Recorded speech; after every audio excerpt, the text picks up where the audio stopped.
अस्सलाम वालेकुम dear students and viewers. उम्मीद है आप सब खैरियत से होंगे। आज का लेसन बहुत अहम होने वाला है क्योंकि आज के लेसन में हम पढ़ेंगे some important points about English learning, यानी कुछ अहम नुकात या कुछ ऐसी गलतियाँ यानी हम इस लेसन में डिस्कस करने वाले हैं जो आमतौर पर स्टूडेंट्स वो गलतियाँ करते हुए उनको फिर पता नहीं चलता है कि हमने कहाँ पे गलती की। तो इसलिए वीडियो को लास्ट तक देखिए क्योंकि वो जो 10 गलतियां हैं, 10 मिस्टेक्स हैं, वो आज आपका यानी उन सेंटेंसेस का यानी इजाला हो जाएगा। आप उसे सीख करके फिर सही जगह पर यानी उनके जो अल्फाज हैं, जो लेटर्स हैं या जुमले का जो तरतीब हैं, वो आप सही तरीके से यानी फिक्स करके यानी एक अच्छी तरह से इंग्लिश का जो तरीका है वो सीखेंगे। सो वीडियो लास्ट तक देखिए। अगर इस चैनल पर नए हैं तो चैनल को ज़रूर सब्सक्राइब करें, वीडियो को लाइक करें और दोस्तों के साथ शेयर करें ताकि दूसरे भी इससे मुस्तफ़ीद हो सके। तो आइए चलते हैं सबसे पहले मिस्टेक नंबर 1 की तरफ। अक्सर जो स्टूडेंट होते हैं वो कैसे मिस्टेक करते हैं। मसलन एक जुमला एक स्टूडेंट या इंग्लिश लर्नर जो बोलता है, मसलन एक जुमला है, यहाँ पे आप देखिए, he go to school every day. He go to school every day, so it is a wrong sentence.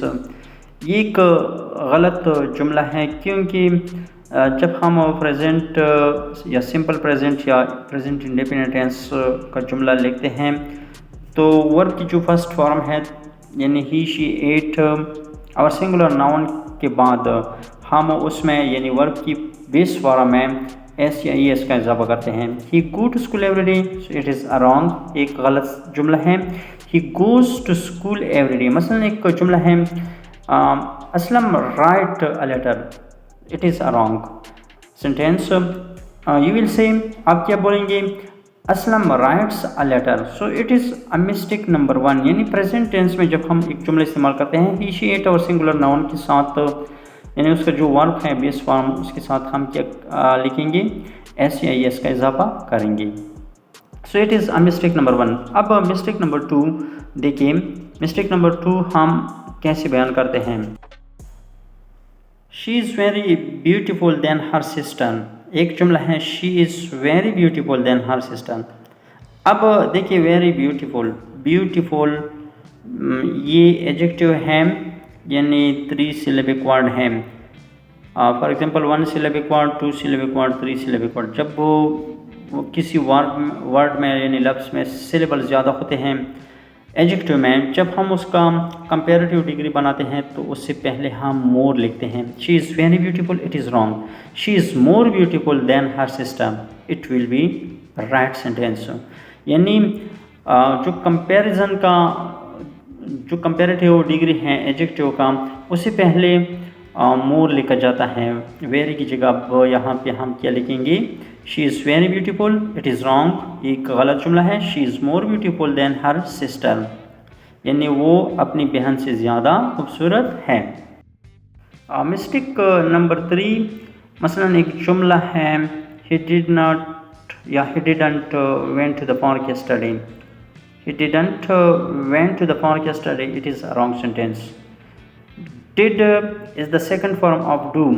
जब हम past tense में या simple past में एक दफ़ा यानी एक बार यानी सेकंड फॉर्म इस्तेमाल करते हैं तो दूसरी दफ़ा हम वो इस्तेमाल नहीं कर सकते। मतलब he didn't या he did not went to the school, ये गलत है।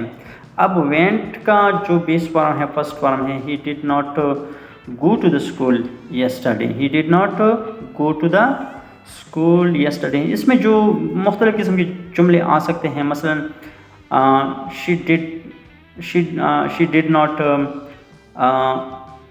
wrote a letter. She did not wrote a letter, it will be wrong. She did not write a letter, it is right. Mistake number 4, I am not या I am agree with you. For example एक जुमला है, I am agree with you, it is a wrong sentence.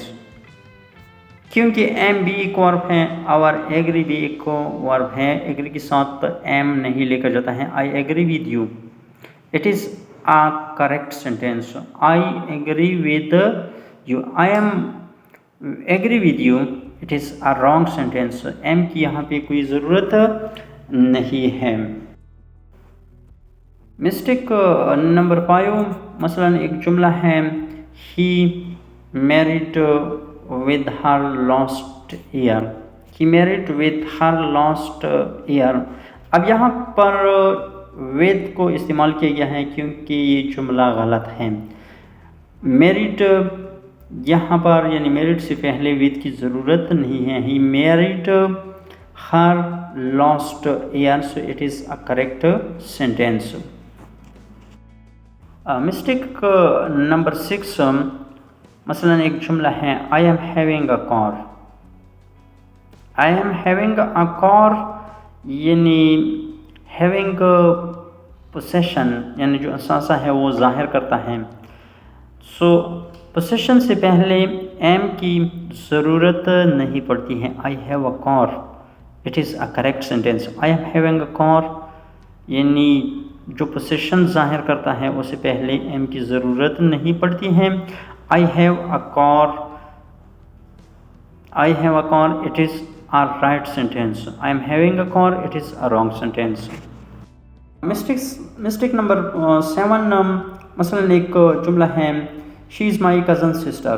She is my cousin sister, she इतना वाज़ेह है कि ये मोनस है। She is my cousin sister. अब कज़न के बाद सिस्टर लिखने की ज़रूरत नहीं पड़ती है क्योंकि कज़न का जो वर्ड है, लफ्ज़ है, वो मेल और फीमेल दोनों के लिए इस्तेमाल हो सकता है। मसलन she is my cousin, he is my cousin. She is my cousin, वो मेरी चचाजाद बहन है।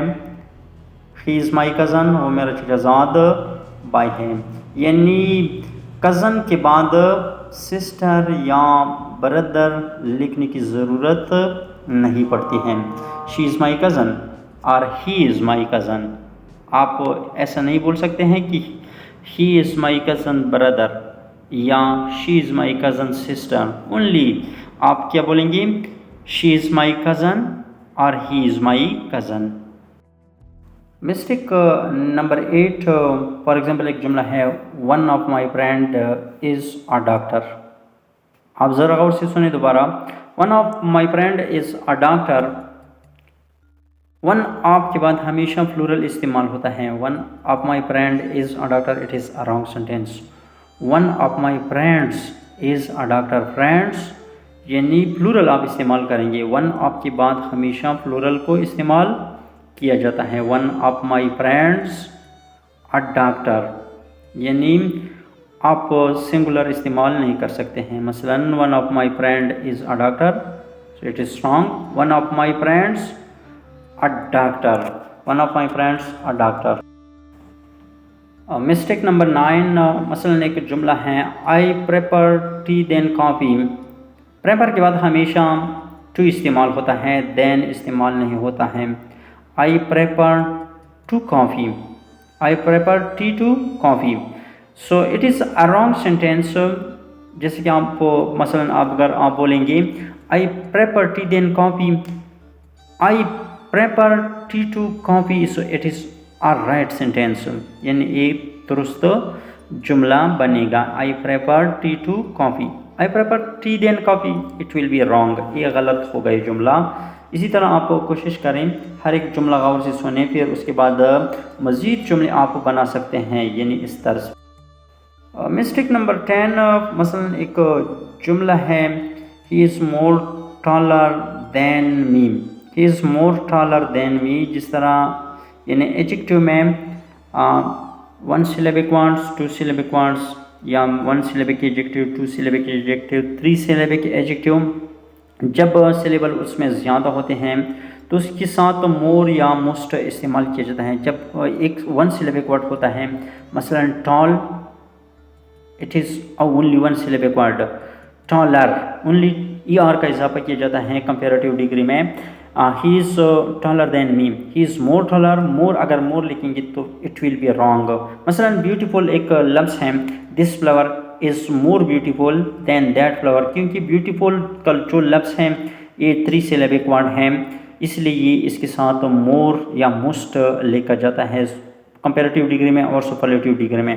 तो इसी तरह यानी ये 10 जो मिस्टेक्स हैं अगर आप करेंगे तो आपका इंग्लिश अच्छा नहीं लगेगा, क्योंकि वो गलत आप गलत बोलेंगे। जब गलत बोलेंगे तो हर एक को पता चलेगा ये गलत बोल रहा है। यानी छोटे छोटे जुमले बनाइए, छोटे छोटे फिक्रे बनाइए, 10-15 मिनट डेली प्रैक्टिस करें, एटलीस्ट 30 मिनट आप निकालें। अगर 30 मिनट का टाइम नहीं है तो 20 मिनट आप निकालें, एक कागज़ ले ले, कलम ले ले, और एक जुमला बनाइए, अपने आप से बनाइए, मिरर के सामने खड़े होकर यानी जो कुछ आप बोलते हैं उस अल्फाज को आप बोलें, फिर दोबारा यानी उन अल्फाज को रिकॉर्ड करें, मोबाइल फ़ोन में रिकॉर्ड करके दोबारा सुने कहाँ पे गलती हुई, कहाँ यानी प्रोनाउंस। इससे आपकी जो लिसनिंग पावर है वो भी स्ट्रांग होगी और आपकी प्रोनाउंसिएशन स्किल जो है वो भी दुरुस्त होगा, और आपका जो ग्रामर के जो टिप्स हैं वो भी बेहतर हो सकते हैं। क्योंकि जब ग्रामेटिकली जुमला गलत हो तो फिर यानी आप जो कुछ बोलते हैं उस पर कोई नहीं समझेगा और आपका इंग्लिश अच्छा नहीं लगेगा। यानी स्पोकन इंग्लिश के लिए ज़रूरी है कि आपकी लिसनिंग पावर और स्पीकिंग पावर वाज़ेह हैं स्पीकिंग के लिए, तो आपकी स्पीकिंग पावर बेहतर हो सकती है अगर आप ज़्यादा सुनेंगे, पॉडकास्ट्स देखेंगे, स्टोरीज़ सुनेंगे इंग्लिश में, या इसी तरह मूवीज़ देखेंगे इंग्लिश में। यानी शेडोइंग उसी के कहते हैं शेडोइंग। जब आप सुनेंगे, देखेंगे, सुनेंगे और वीडियो को रोक करके उसके साथ रिपीट करेंगे तो इसे शेडोइंग कहा जाता है। शेडोइंग का तरीका अपनाइए तो इससे आपकी इंग्लिश बेहतर हो सकती है। I think it's enough for today. Next video में इंशाल्लाह फिर मुलाकात होगी और इससे बेहतर तरीके से यानी एक आवर टिप में आपको लाऊंगा। अगर वीडियो अच्छी लगी हो तो चैनल को ज़रूर सब्सक्राइब करें, दोस्तों के साथ शेयर करें और वीडियो को लाइक करें। अल्लाह हाफिज़।